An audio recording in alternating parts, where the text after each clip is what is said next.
Welcome to CGI Voices, where CGI's experts share insights on the latest in federal government management, policy, and technology. I'm your host, Pete Tseronis. Hi, this is Pete Tseronis, and I am super excited to be back here on CGI Voices talking to a dear friend and colleague, Miss Molly O'Neill. It's great to see you. It is so good to see you, Pete. So let me brag a little bit about you. Molly O'Neill, officially director and CGI expert. I've known you forever. Molly, your role in government helped influence my journey. You are a former chief information officer. You were the former assistant administrator in the Office of Environmental Information at the EPA. You are responsible for everything strategically, from strategy to policy to technology and data. And we're going to get into some of that today with the great work you're doing here at CGI. But everybody who's tuning in, since 2009, Molly has served as a fellow at the National Academy of Public Administration, very involved beyond government and industry and just moving the needle in her own passionate way. And she is a Virginia Tech Hokie. So hopefully that allows people to get a sense of a little bit of your journey, but I'd like you to tell it because you're the best storyteller of your own story. Yeah, so, I mean, you and I did meet when we were both working in government, and it's really good to see you. And obviously, you know that I was the CIO for EPA for a couple years, and that was a great job for me because I have both an environmental policy background and a technology background, and I had government experience. So that was just a fantastic journey for me because I was able to kind of put all of my sort of passions together in one role. So it was really, really fun for me. And just to shed some light on that and the fact that working in government, especially in a position where you were an appointee, right. You may have a not a shelf life, but you have a limited time to get a lot of things done. Just how was that feeling versus somebody who was a civilian and could stick around for a while? Yeah, you know what? No one's really asked me that question before, and I will tell you, I had someone who had the job before me come and whisper into my ear about, I would say, a month into the job, and they said, you have 2 years to get stuff done. What are you doing about it? And it just motivated me like you wouldn't believe. And that was the best advice I ever heard. And then I had a coach, and a lot of people don't know this. And I had a coach from the outside and someone who'd said to me, they got on the call with me once a month and said, tell me your 3 priorities again and how you're doing on them. Forget all the noise out there, Molly. What are the 3 things that you're doing to make a difference? And I will tell you, again, really good advice. Well, I love the idea of having the goal setting and the objectives and getting something done in a time frame. But before we get into that, what brought you to CGI, right? I mean, you had this wonderfully decorated career. You're still active, involved in the Beltway. But what brought you here, and what do you really love about it? Yeah, so before I had the appointment in the federal government, I was working for a nonprofit, the Environmental Council of the States, where we were building this giant information data exchange using data standards and standard protocols to move environmental data over the internet for the first time in real-time basis. And it was almost like working for a startup, right? So I had sort of the environmental business going on there. And even before that, I worked in technology and management consulting, where I was focused on the environmental and health industry. So after my appointment, it seemed like CGI was a good fit for me, first because they did a lot of work in the environmental business, and of course they're well-known in technology. So it was a really good leap. So coming to CGI was a good fit for Molly O'Neill. Wow, it seems like it's a great fit. So look, you mentioned the word data, which is never not a hot term in government or industry. For our audience, data by itself is raw. When it becomes contextual, it could provide information that in the case of the environment or defense or what have you, it's actionable intelligence. I love, as we begin to segue into, and I'm going to ask you to kind of give this overview of the CGI voice of our clients, its purpose, how it works, what's the process. But one of the things I will say that I loved was that it's providing actionable insights for a return on investment-led digital transformation, which may sound very generic, but actionable insights is, to me, what caught my attention. So why don't we segue into that? What is this program, and what value is it bringing to everybody and anybody globally? Yeah, and I'm happy to be working on that again this year for CGI. Because it is really an interesting process. So the voice of the clients, if I have to strip it down, is really, it's a comprehensive study of one-on-one interviews between CGI leaders and executives, both business and IT, who talk about what are the trends, what are the priorities, what are the challenges they're seeing, where are they focused on now, and where do they think they're going to be focusing in the next 3 years. And so it's a sit-down discussion and to take a look at how they're feeling about things. And we do this annually just to give you perspective. Yeah. And since 2018, we've had 8,000 of these one-on-one interviews, right? Giving us 1 million data points in terms of what IT priorities are, business priorities are, and everything else. And we do that across 22 sub-industries. So I know we're here to talk about the federal results, but the reality is this is a global project. So we are asking the same questions to all of these global industries. And it's just fantastic in terms of the amount of rich data and then how we use it. So let me clarify, or should I say just as a follow-on, it just caused my neurons to fire a bit. I know that the federal government can benefit from this program, but the idea that you're globally, or you're expanding this beyond the Beltway, right, beyond our country, looking at other industries, the sectors we were talking about earlier, the most critical in our country, energy, manufacturing, transportation, what have you, water, air. I love that you kind of stated that it's not just a government thing, right? Technology is agnostic, and these stakeholders that you are engaging. Can you talk a little bit about what that's been like, where it's like, let's just talk about technology from the standpoint of it's not the problem. It's more a matter of, does it map to your needs and requirements? Yeah, absolutely. And that's part of it. So when you talk to, and you have these one-on-one interviews, you're asking about their business priorities, you're asking about the industry trends, and you're asking about the technology priorities. And for me, what I do is I look at all the data that comes across, and I'm trying to figure out, are there gaps? And maybe they're not making progress, or an industry is not making progress, or an organization is not making progress because there's a gap between the business priority and the IT priority. So it's really interesting to see. So question, business priority, IT priority, I'm thinking right off the top of my head, that's not just a CIO conversation. You mentioned that you meet with executives. Was this spanning the C-suite? Correct. Okay, so what's some of the profiles of the people? Because I would imagine there's the strategic arm, but then there's tactical. Talk a little bit about that profile of the folks that you interview. Yeah, and obviously it depends on who's doing the interview and what kinds of access that we have and who's willing to do the interviews, right?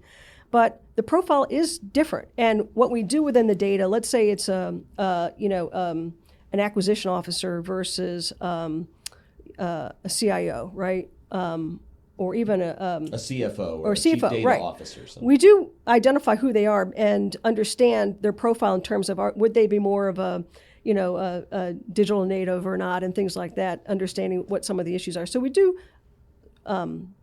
bucket these in terms of the kinds of responses we're getting, whether they're more on the business side or on the IT side. Again, that's interesting to look at the data at a really in-depth level when you do that to figure out, again, where these gaps might be. But you'd be amazed at how they kind of come together. Well, that's where I was going, Right. Molly.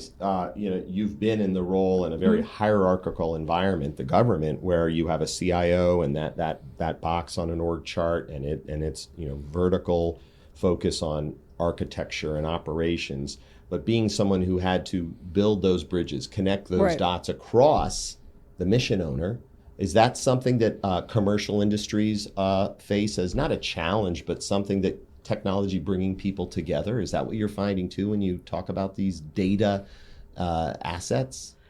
Yeah. I mean, remember, these are one-on-one interviews, and so we're asking the questions around, do you have a digital strategy, and how far does it go, right? Is it tagged to a program, or is it more enterprise-wide? And, how do you think you're doing with that? And those kinds of questions that kind of help you determine some of those interactions and things. Obviously, if things are highly, expandable in terms of the enterprise, some of those relationships are a little bit stronger, or the business priorities are a little bit more aligned. But if we, flip that to the federal government, right? So if I look at the data around federal government, a lot of the digital strategies that we have, and we saw the data say that most of the folks are focused on what I will say, very programmatic, like trying to integrate data at a program level versus an enterprise level yet right now. And it makes sense in a lot of ways, Pete, because some of these federal agencies are huge, right? Mm-hmm. So if you can't get your one shop together, it's going to be hard to have a strategy that is enterprise-wide to have a huge effect, right? And so some of that makes sense, as long as we're making progress within those, I hate to use the word stovepipe, it's kind of an old saying. Cylinder of excellence. Yes, a cylinder of excellence. I like that, yes. I learned that at the Federal Executive Institute, so I was like, oh my gosh, that's such a cooler way and nicer way of saying there are stovepipes. Right. CGI Voice of Our Clients, it's an annual, that I hear that it's an annual thing that is ongoing, and that you publish reports and things like that people can view. Is it publicly available? Yeah, so actually, let's take a step back, and I'll say it's an annual thing, and it's continuous. Yes. So, let's walk through a typical year, in this process. We start interviewing people, in the winter, let's just say, for making it easy. And we then compile the results during the spring. And it's really important that we do that because we're using the results of where the priorities are for our own strategic planning process.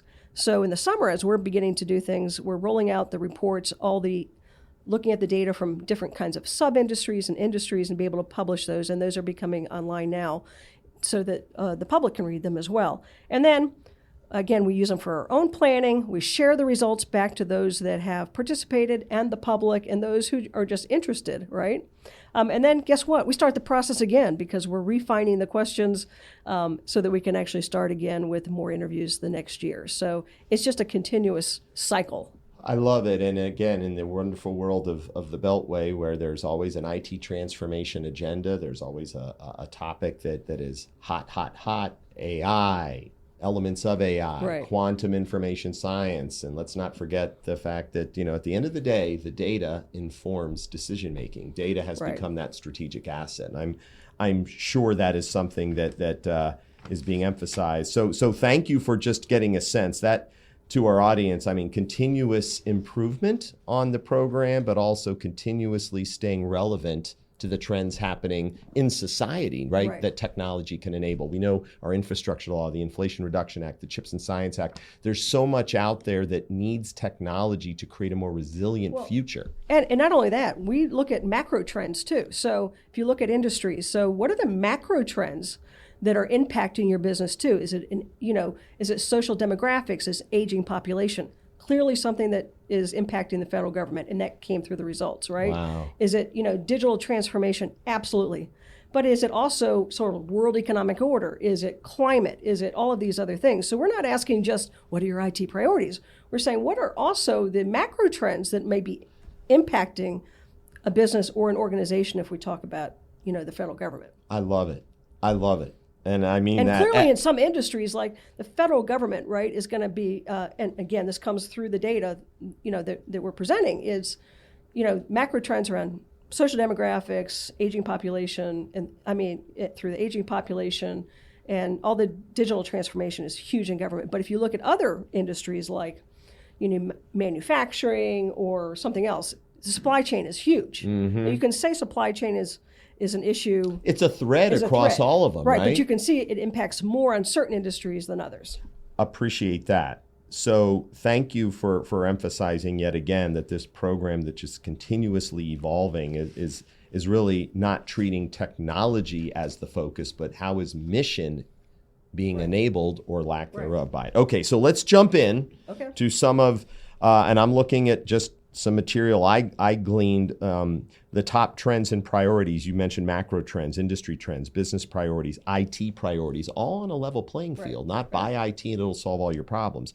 I see an example of a macro trend, technology and digital acceleration for audience, an industry trend, IT modernization and cloud services, business priorities, organizational protection for rising cyber risks, and an IT priority could be modernization of data centers, consolidation in cloud. So the trends and priorities, talk a little bit about just some in the most recent effort that are really highlighted as things people are concerned or care about. Yeah, so let's talk about, and remind me to hit all three of them, but if I look at them, I thought there was sort of three takeaways from a lot of the data that you just talked about. We could spend hours talking about all the data points, but let's just talk about maybe three. First one is cyber, and you mentioned that there, and I think there is this thread as both a business priority and a technology priority on cybersecurity. And the thing that kind of stood out to me in the results, I think it was 71% of our U.S. federal clients said that they are currently implementing or have a fully operational cybersecurity program. Now, what that means to me is that the federal government, and in terms of a lot of other priorities out there, that's probably the one that's seeing what they perceive as seeing the most results, meaning they're finding things, or their employees aren't hitting that button when they're testing them. Things are moving and they're feeling more comfortable in their cyber programs. And again, to me, the interesting thing, and I think you and I have talked about this in previous conversations in another life maybe, is one of the reasons they're feeling a little bit more comfortable. And we all know cyber, you don't feel that comfortable in it. But in terms of standing up programs, at least, and feeling more comfortable, is that there are reasons for that, right? There are mandates in place. There have been dollars put in place, right? There have been contract vehicles put in place. We have a new national cybersecurity strategy that gets updated based on things that happen when colonial pipelines are hit or a hurricane happens. So it's never going away. It's never going away. So it's not, but there was this feeling as I'm looking through the data that says, looking at this year, people are, and again, I don't use the word comfort in the typical word. I'm just saying that I think that the data is showing that they feel that they are starting to make progress on their cyber programs. And so that's how I would term the data. You know what I love, Molly, is back in the day, aging myself, computer security, passwords, protection, there's the evolution. Cybersecurity, if I may, like this program, it's constantly evolving. I like to use the word cybersecurity, physical security, environmental security. I mean, this is where we can never eliminate it, right? But we can mitigate it. And I would hope that 71% of through these interviews that people are making progress, and at least it's staying very serious. Yeah, and that progress could be defined by them as, gosh, we're finding threats earlier, right? We are able to isolate them better. Our tools are picking things up, and it also could be something, and we all know one of the biggest threats is the human part of it, which is, we're clicking on bad links and we're doing those things, and there's been a lot of education out there with employees and things, and so maybe there's fewer of those things happening as well, where people are, when you're trying to stimulate phishing techniques and things, that there are fewer, employees actually clicking on those links. Because that's a big part of what appears to be every approach to reskilling, retaining, recruiting, and as CGI, it's hey, we can come and help you with your technology deployment, but educating a workforce that you mentioned is aging. Educating a workforce that is familiar with tech but needs to understand or help that other generation that there are things and clues you have to look out for. The bad actor is still trying to get you to so how much of that workforce and education this past year was the focus of this voice of our clients effort? So we did ask them, what are the things that you're doing to improve your cybersecurity posture? And those were, the number two ones, if I recall the data correctly, were making sure you know where all your critical assets are, right? And the second one was making sure your employees are trained. So because there's a level of this, of this data that we're not just asking about their priorities, but we're diving deeper into some of these areas with them. Okay. That's a good example of that. Those were the top two. I love it. I think there's never enough opportunity out there to help educate the world, whether it's, again, I always bring my mom up, but look, there are folks who still are intimidated by tech, and we have to recognize it's part of our life now, whether it's the phone you carry or how you do communications through. And it's becoming harder and harder to, some of these, techniques that are out there are getting harder and harder. I remember I got an email yesterday, internally, and I thought, I'm not sure this is a test for me or not. I had to really think about it and look at it. I'm like, I'm not clicking on anything here. Even if I question it, I don't do it. Err on the side of caution, right? Exactly. So you asked me to remind you. You said there were three. What's number two? Two was really, and these two are linked. Okay. Legacy systems and Modernization. Modernization was a huge. It was a business priority and IT priority. Obviously, modernization is important from a technology standpoint, but it went hand to hand with another question that we asked, which is, how challenging are your legacy systems? And 76% of our U.S. federal clients said they're at least somewhat challenging. 50% said that they're very challenging. Wow. So then I had to look at the data again because, I like to dive into the data and what it might mean. It's the data scientist in you. It is. It is. I wish I had that title when I was coming out of school. But I want to know why it is what it is. So we have this really challenging issue with legacy systems still, right? They're still really having issues with them. And then we're looking at, well, our priority is to modernize these things. And while it looks like most people, there's a huge percentage of people in different stages of modernization, it's a smaller set that they said they're seeing results yet. And so I had to kind of step back, right, and say, well, why is that? Well, and especially because these things are so challenging then, it's probably because unlike cyber, right, security, where there's mandates and everything, it's complicated when you have lots of tools to pick from, changing priorities, and maybe different opinions on what kind of modernization you're going to do. Are you going to simply replatform that, application? And I don't mean simple, because that's not simple to take something and maybe move it to the cloud. Rip and replace. Right, exactly. There's no such thing as a rip and replace, I wish.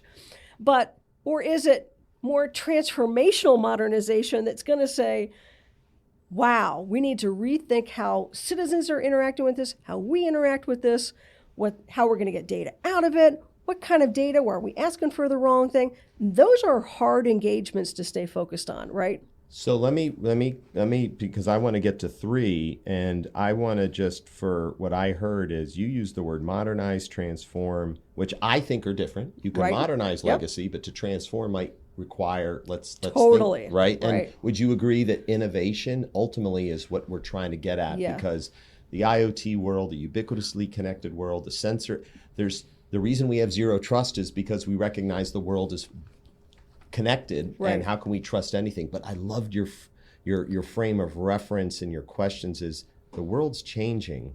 We have to start thinking differently. Is that something that you're finding, executives and folks are starting to think differently about how to deploy IT? Yeah, and I think that's where it becomes a little bit more challenging, right? Because it does require a lot of complex. Thinking. And it means a lot of people in the same room, right? It means bringing the business and technology together. And I'd argue maybe that business needs to lead. And a lot of, on the business side or the analyst side aren't ready and comfortable thinking, gosh, I need to radically change something. It's a feeling, and do I have the authority to do that, right? I will say that we're getting to 3, but you just said it. CGI leaders meet with business and IT executives to gather perspectives on trends affecting their enterprises. And kudos to you, but shout out to Molly. I think that's that when you were in government too, I know, in that limited time, bringing people together, having those conversations, and everybody walking out saying, the train left the station. Technology's not slowing down, but we have a lot more to think about. So that's a great, great, great enlightening moment for me. What's the third? Okay, third one to me really stood out. Okay, and so we asked a series of questions, and it was a priority on automation, and that includes simple automation, RPA, enhanced modernization, enhanced automation. Buzzword bingo, but yep, everybody knows what they mean. Robotic process automation, people.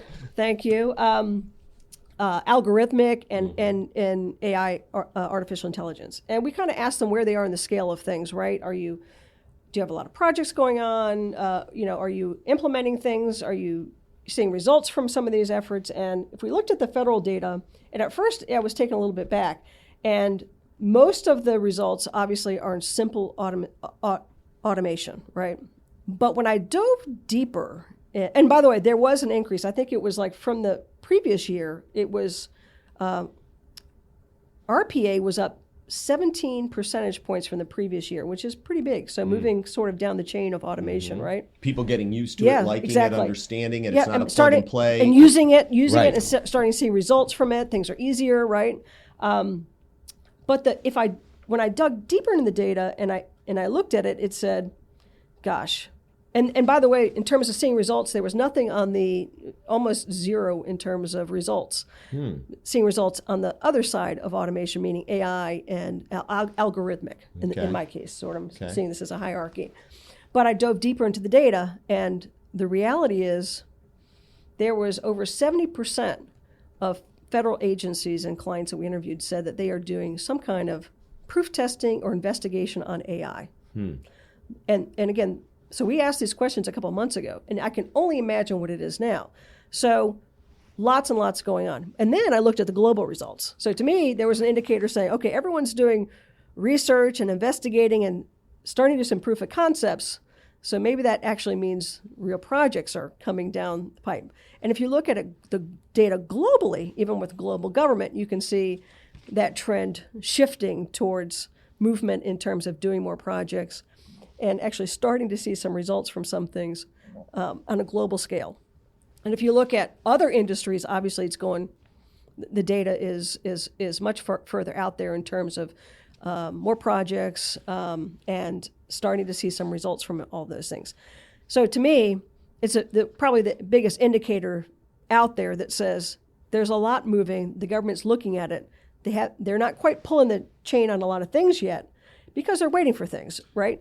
And, you and I know, so government is held to a much higher standard than a lot of other folks. If they go out there and implement something that's not ethical, on AI, or create some kind of random algorithmic thing, it's not going to fly with the public. Well, your history and just today, policy, technology, government, culture, looking at new tools. This is where I see CGI and not just your voice of our clients, but the team, the culture at CGI is to inform, enlighten, educate, whatever the verb is, agencies to think a little differently because you're staying ahead of the trends. And these findings from, cyber strategy maturation, modernizing, even though there are challenges, how do we mitigate risk? And then you just pointed out in your third leg of the stool, the use of automation that's expanding requires an understanding of the tool, not just buy it, plug it in. And this is nothing,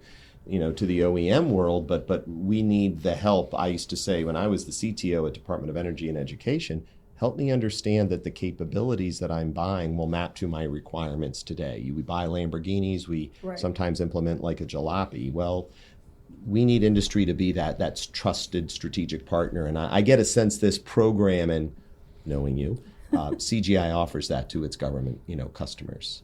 Yeah, I think you actually summarized it really well, those 3 points. There's a lot of opportunity out there for government.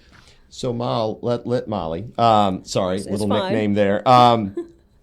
We have a few minutes left, but can you just what is causing your neurons to fire, those synapses to kind of just go a little crazy at the moment? What do you see? What are some of the trends you personally think are going to be front and center over the next year?